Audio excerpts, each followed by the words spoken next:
With 4 games left to go in the regular season, the Bills are alive in the AFC East, but barely. What are the chances they can pull it off?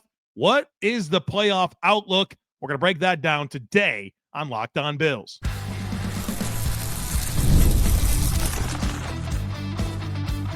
You are Locked On Bills, your daily Buffalo Bills podcast.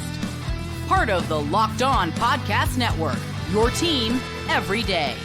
What's up, Bills Mafia? It's Joe Marino, author of the Herd Mentality Substack, co-host of the Locked On NFL Scouting Podcast, co-host of the NFL First Read Podcast, and I'm your host of Locked On Bills. Locked On Bills is a proud part of the Locked On Podcast Network, now the #1 sports podcast network. I want to thank you for making Locked On Bills your first listen every day, and a big welcome and shout out to our everydayers. You know who you are. Those of you who never miss a single episode, I appreciate y'all being here very, very much. Today's episode is brought to you by FanDuel. If you want to be right in the middle of the action this season, visit FanDuel.com and place your NFL live bets all season long.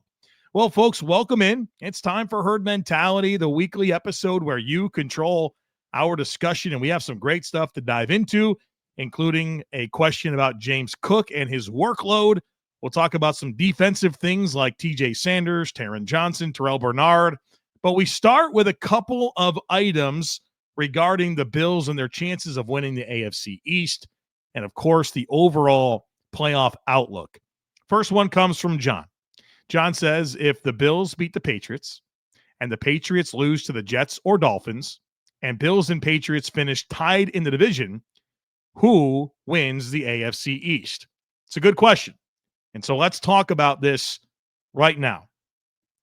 As you know, if the Patriots win on Sunday, they win the AFC East. That's it. If the Bills win, then obviously they're alive in the division. And so let's talk about the divisional tiebreakers, you know, how they sort this stuff out. So your first tiebreaker is head-to-head, right? And under this scenario, the Bills and the Patriots split. All right, so we go to the next tiebreaker, which is the best one-loss tied percentage in games played within the division. In this scenario, we're assuming that the Patriots are going to lose to either the Jets or Dolphins, and so that would be a tie, right? Both teams would be 4-2 in the division. Now, if the Bills beat the Jets and the Patriots were to lose to both the Dolphins and Jets, highly unlikely, well, that would give the Bills a better divisional record, and they would be the AFC East champs if the records were tied. If the Patriots lose to both the Jets and Dolphins, highly unlikely. After that, it's the best one-loss tied percentage in common games. And this is probably the tiebreaker of consequence. This is the one that's going to decide it. If you live in this world where both teams are 4-2 in the division and they have a tied record, it's the one-loss tied percentage in common games. And so some of that's been sorted out, but some of that still is yet to be sorted out. The Patriots haven't played the Ravens. The Bills, of course, beat the Ravens. The Patriots have also not played a second game against the Dolphins. The Bills still need to play the Browns, who the Patriots have already beat. Both teams need to play the Jets a second time. And then you have the Bills who beat the Steelers, but the Patriots lost to the Steelers. The Patriots beat the Falcons, but the Bills lost to the Falcons. And then both teams beat the Panthers, Saints, Bucks, and Bengals. So those common games and who has the better record in those common games, that's what's going to matter the most, assuming both teams are 4-2 in the division and have the same record. And so that's kind of the outlook. Now, you get further down the list, the next tiebreaker is best one-loss tied percentage in games played within the conference, strength of victory in all games, strength of schedule in all games. I don't think we'll get that far. I think we'll get down to number 3. And so, you know, all these games matter so much. You never think about a game like against the Falcons in week 5 or whatever it is, but the Bills losing that game could decide the division.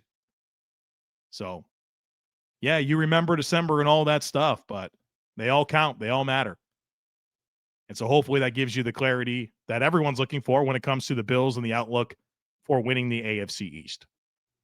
Andrew says, I would love to see you break down our potential wild card matchups and share who we would want to play the most and the least. All right, so let's assume that the Patriots win the division. Hopefully not on Sunday, but at some point, they're probably going to do this. And that puts the Bills in the wild card field. And so they're going to play a division winner in the first round of the playoffs. And so you're looking at most likely, of course, New England. Denver's probably going to win the West. And then in the South, it'll be either the Jaguars or the Texans. And then in the North, it's either the Steelers or the Ravens. Let me start by saying this. I don't really have strong convictions. No matter who the Bills play, they're showing up with Josh Allen. The Bills will have the better quarterback. And unless it's the Steelers, the more experienced, proven playoff quarterback. And who really cares about Aaron Rodgers at this point? So I really don't find myself twisted up on who the Bills are going to play. I don't really care that much about what the path looks like. Of course, I'd love for the Bills to be a division winner and be guaranteed at least one home playoff game. But I'm not really stressing about any of these possibilities. So let's talk about them quickly. The first possibility is the New England Patriots. And I'll tell you what, if the Bills lose to the Patriots, or they not necessarily on Sunday, but the Patriots win the division. If the Patriots win the division, I hope the Bills play them in the playoffs. I hope so. Because that would be quite the consolation prize. Where, yeah, they ended your 5-year reign on top of the AFC East, but you ended their season. Sign me up for that all day long. So I'd love to go to New England and have the chance to knock them off in the playoffs if they win the division. I welcome that. Then you have Denver. And obviously that's a very good defense. I think they're a lot better with their pass defense and their pass rush than they are defending the run. I know metrically they're very strong against the run. Look at who they've played. They have not been tested by top rushing offenses. And when they played John Taylor and the Colts, they got ran all over. And I think the Bills can do that again. Now, obviously, going to Denver's tough. You know, you have the altitude. It's a good home field advantage for them. But I'm talking about Bo Nix, man. Like, I like Bo Nix as much as the next guy, but okay. It's fine. I'm not going to lose sleep over it. Then you look at the Jaguars or the Texans. Going to Jacksonville, okay. I mean, I like a lot of what's going on in Jacksonville. I think they have a good rushing offense. I think their defense is coming together. I'll take my chances. I know everyone is not in love with the idea of going back to Houston. There's been a lot of issues going to Houston. Really going back to Josh Allen's rookie season, he hurt his elbow and missed time, right? The only time he's ever missed time in his career. Then his first playoff start was that chaotic loss to Deshaun Watson in Houston. And then, of course, last year, the 9-30 game, and then the one we just watched. So it's been a very horrible place for the Bills to go play. That said, you look at the last 2 years, and those were ugly games for the Bills. Had a chance to win both of those games, right? They lost by 3 last year in the game where Josh Allen went 9-30. Had a really good chance to go win that game. And obviously, you saw the game a few weeks ago. For as bad as it went, the Bills had a chance to go win that game. I'll take my chances. And then the Steelers or Ravens, please. Bills are showing up with Josh Allen. Okay. Where are we going? What time's the game? You know, that's the way I look at it. All right. More to do here coming up, including a good question about the future for Taron Johnson and Terrel Bernard. We'll address that here next. Folks, be sure to stick with me. You know, there's no reason to let big wireless drain your wallet, especially during the holidays. Right now, Mint Mobile is running their best deal of the year. All of their unlimited plans are 50% off. That means you can lock in 3, 6, or even 12 months of unlimited premium wireless for just $15 a month. It's the easiest way to take your overpriced phone bill and give it the full Scrooge treatment. And what makes this even better is how simple Mint makes the switch. No contracts, no nonsense, just real savings and real quality service. Switching to Mint lets you keep your same coverage for a lower price. Setup only takes a couple of minutes, and you can bring your own phone and your own number without any issues, and their service is fast, it's reliable, even on the go. So turn your expensive wireless present into a huge wireless savings future by switching to Mint. Shop Mint Mobile unlimited plans at mintmobile.com/LockedOnNFL. That's mintmobile.com/LockedOnNFL. Limited time offer, upfront payment of $45 for 3 months, $90 for 6 months, or $180 for 12-month plan required. $15 per month is the equivalent. Taxes and fees. Initial plan term only. Greater than 35 gigabytes may slow when network is busy. Capable device required. Availability, speed, and coverage varies. See mintmobile.com. All right, folks, welcome back. The next one today comes from Josh, who says, I want to ask the burning question. Do you think we need to look at replacing Taron Johnson and Terrel Bernard this offseason?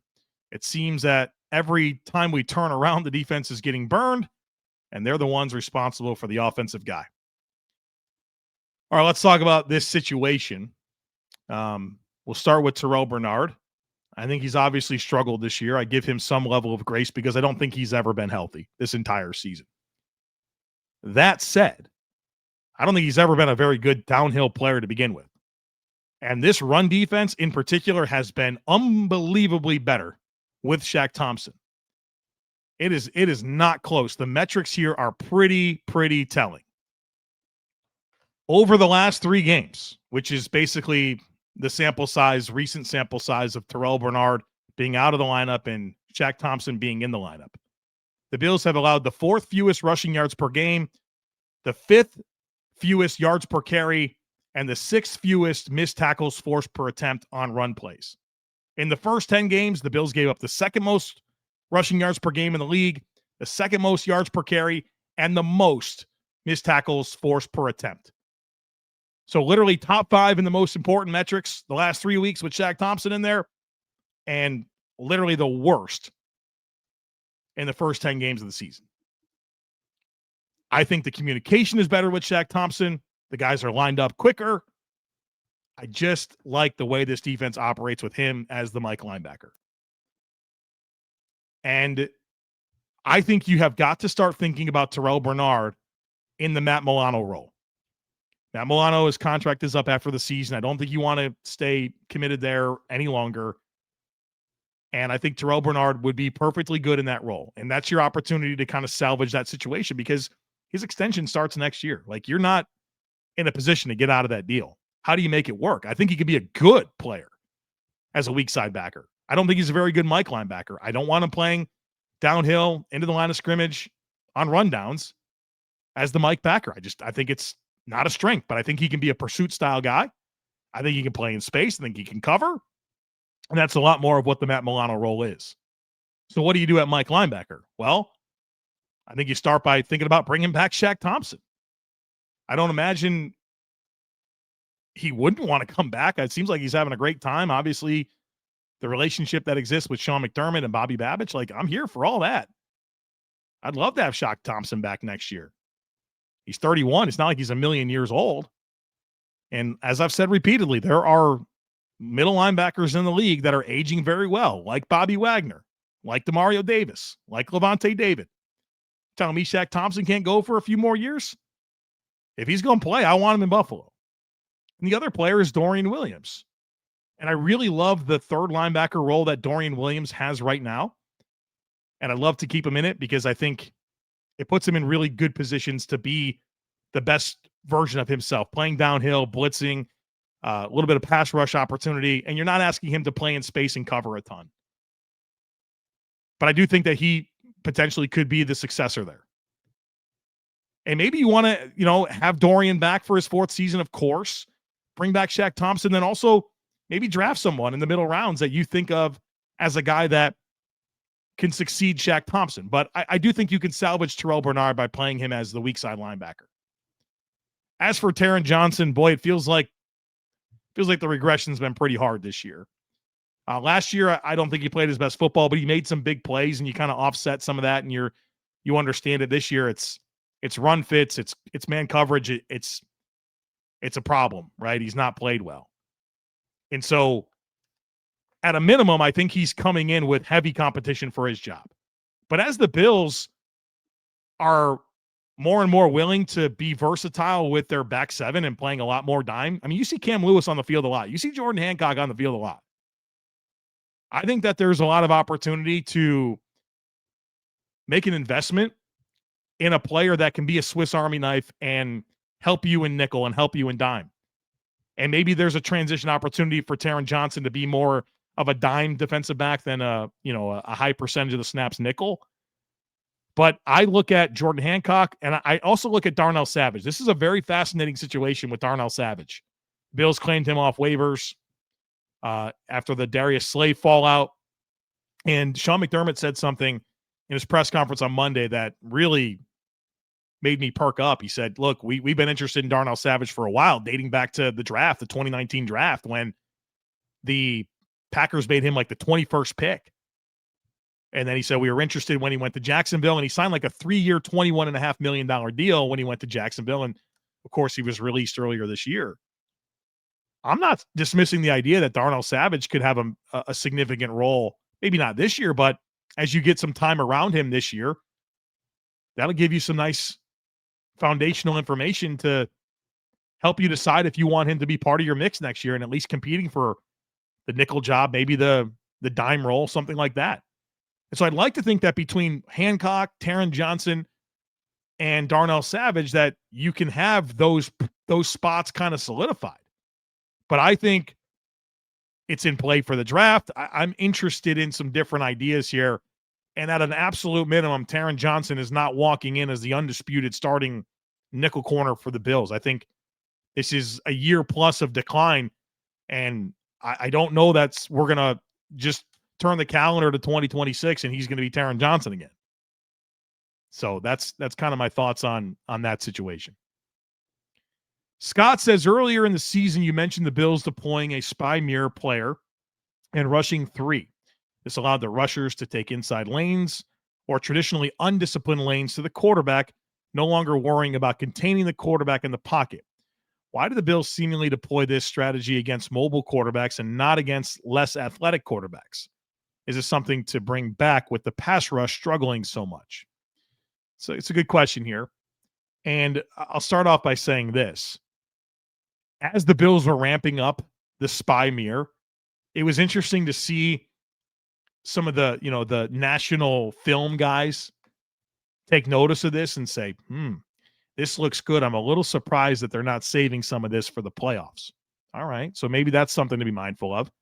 You mentioned that they use it against mobile quarterbacks, and that's because it is an ideal strategy against mobile quarterbacks, right? That's when it's going to be the most effective. And the Bills really haven't played a mobile quarterback lately. They used it last really against the Bucs, and of course Baker is a mobile quarterback. But the last 3 quarterbacks they've faced, Davis Mills, Aaron Rodgers, and Joe Burrow. Not guys that you're really thinking about scrambling, guys that get the ball out quick and play within structure. Like those are very, very high percentage of go to the first read, stay in the pocket type players. Now they got Drake May this week. In a few weeks, they have Jalen Hurts. And so, yeah, I want to see some more spy mirror in those games. And certainly in the playoffs. I mean, guys like Bo Nix, Drake May again, potentially, there's going to be some opportunities to lean back into it. So I think you want to pick your spots. I think you want to not major in it. I don't think you should or could. But situationally, yes, break that out. But I think really the last few weeks have not been the most ideal opportunities to use it because it is most effective against those mobile quarterbacks. Next one comes from Ben, who says the TJ Sanders story has been a roller coaster so far, from an exciting draft pick to underwhelming start to the season, followed by injured reserve early, which brought concerns about missing much-needed snaps to develop. Now he's back, but he's playing defensive end, which you've expressed great concern about. In the latest All-22, you called out TJ as having his best game on the edge. My question, is there a world where getting reps against tackles and showing improvement like he has can eventually be a benefit to TJ when he moves back inside to face mostly interior players? Or is the difference in play style between edge and defensive tackle just too great, and focusing on those skills too much now will hurt? good question here. I think that the experience is good. Him being on the field, going up against NFL offensive linemen, using his technique and learning what it takes to beat a block and, playing against the different schemes is it's a benefit to TJ Sanders.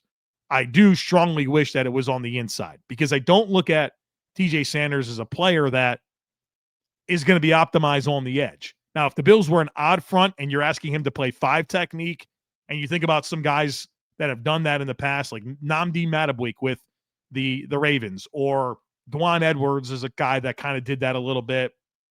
I guess Larry Ogunjobi did that for Pittsburgh. Like, I think that archetype can work in that odd front style defense, but the Bills do not run an odd front style defense. So, assuming the Bills are going to continue as a even front penetration style defense, TJ Sanders needs to be playing in the B gaps, right? That's where he needs to be. Or the C gap, right? With what's in some situations. I want him at 3 tech, right? I want him playing 3 tech and in, maybe sometimes a 4-eye. And you think about like Osa Digizua, what he does for Dallas, or Tuli Tuipulotu maybe is a little bit like that with the Chargers.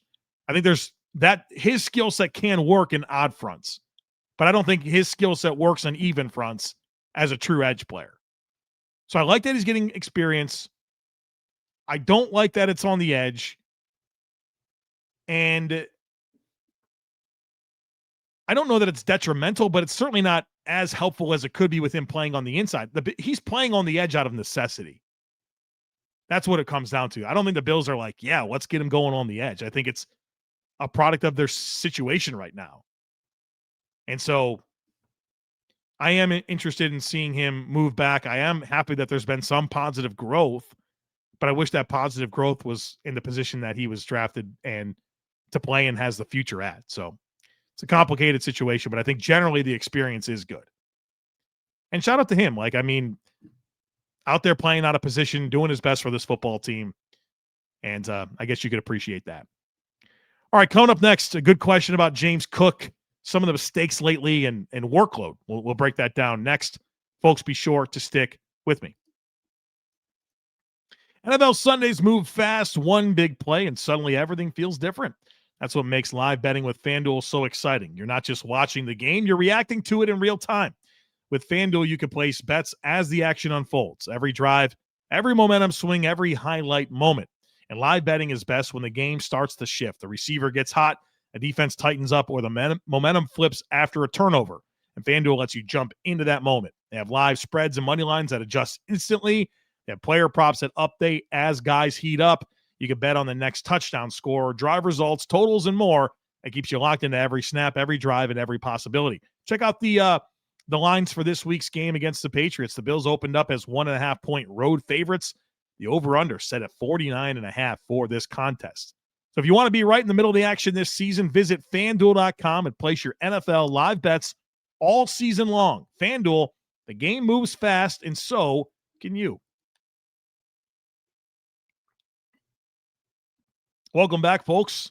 Next one today comes from Don, who says, I've been seeing a decent amount of criticism for James Cook during the Bengals game, and I find myself wondering if we're seeing mistakes like this due to a lack of a true RB2. Football games are a war of attrition and controlled exhaustion. Seems like it's catching up a bit to number 4. It's a good question, Don, and James Cook's been really productive, right? Like, even through some struggles lately, he's been really, really productive.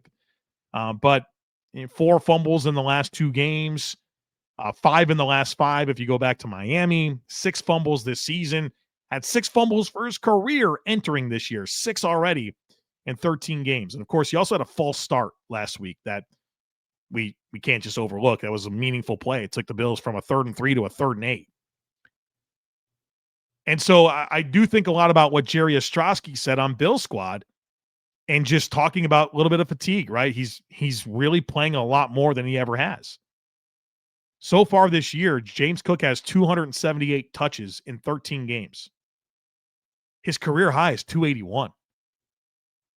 In 2023, that's the entire regular season. He's at 278 now in 13 games. That's more than last year. He had 239 last year. So 278 so far this year, 239 all of last year during the regular season. The career high 281 in 2023, which he'll have topped by the end of the first quarter on Sunday. His rookie season was 110. His last year in college at Georgia was 140. And then his first 3 years at Georgia were 61, 47, and 49. So, yeah, I mean, he's getting as much opportunity as he ever has. And you look, if he is fatigued, then that potentially leads to mistakes. That's a bit of an issue. So hopefully the Bills can have some games here that are less James Cook dependent. Hopefully the Bills can get some big leads and you can just bring in Ray Davis and Ty Johnson to get out of a game. But I do think that there's got to be some mindfulness to this moving forward to make sure that James Cook is optimized when he needs to be optimized, which is literally right now. And so we kind of have mentioned this intermittently throughout the year of the uptick in workload for James Cook. And it's exciting because he's a really good player and you want him to touch the ball. The flip side of that is, well, maybe it's leading to some mistakes because of fatigue. I'm sure he would never admit that, but it's worth talking about, right? Muhammad says, hey, Joe, you recently said this in your All-22 review. Quote, how do you make teams pay for slow playing their defensive backs relating to the run game? If McDermott, Cromer, Brady came to ask you, how would you respond? What counters do the Bills have to this strategy? So on the All-22 review that Muhammad's referencing against the Bengals, I went on a bit of a spiel about how I believe that when defenses have had the most success defending the run against James Cook, it's when their defensive backs are very, very disciplined and they kind of slow play. You know, they don't really sell out to run the alley. They don't. You're playing a lot of condensed formations, so you're bringing the corners closer. And when they are disciplined and kind of slow play, they have a lot more success because James Cook is, I think he's the best cutback runner in the league. And I think he's the best spill runner in the league. And when your DBs commit quickly, that's going to make them vulnerable to getting in trouble with those cutbacks and those spills. So what's the answer here? How do you make teams pay for that? Well, if you're going to run the football out of condensed formations, right? And condensed, I'm talking about formational width. So from end man to end man, right? If everything is pretty tight, which it is a lot of times for the Bills, and it's a good thing because they're very good at this, right? It's not like a problem. But with anything in football, there's give and take, right? And for playing condensed formations and running the football out of it, you're bringing everyone together. Now, the downside of that is everyone's together. The good side of that is if they're wrong and you got an explosive back, you can get big plays. Well, I think you're kind of getting what the gist here of how the Bills take advantage of that. If it's that big of a concern, then you have to run the ball out of more spread out formations. I think that's your answer. Now, that's going to make it tougher to get the explosives because people will be spread out and they can get into some pursuit angles.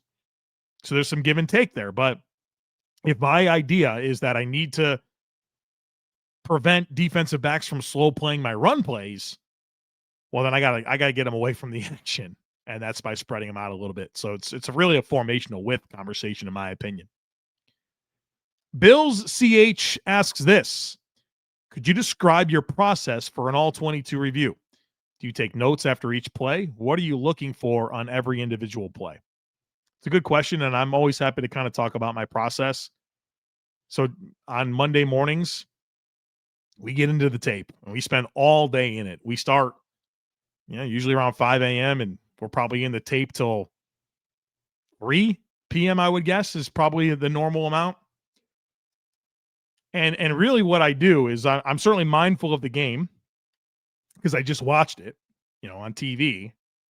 And so I'm certainly thinking about different things, whether if a player had a big game or if a certain unit performed particularly well or not well or something like that. I'm thinking about those things, but generally I just go play by play and I start with the wide angle and then you go to the tight angle. So the wide angle is going to be kind of more your sideline view, all 22 players on the screen. And then you have the tight angle, which is the goal line view, right? So the back view. And when I watch the wide the wide play, I'm thinking a lot about the skill players, right? The back seven and the skill players.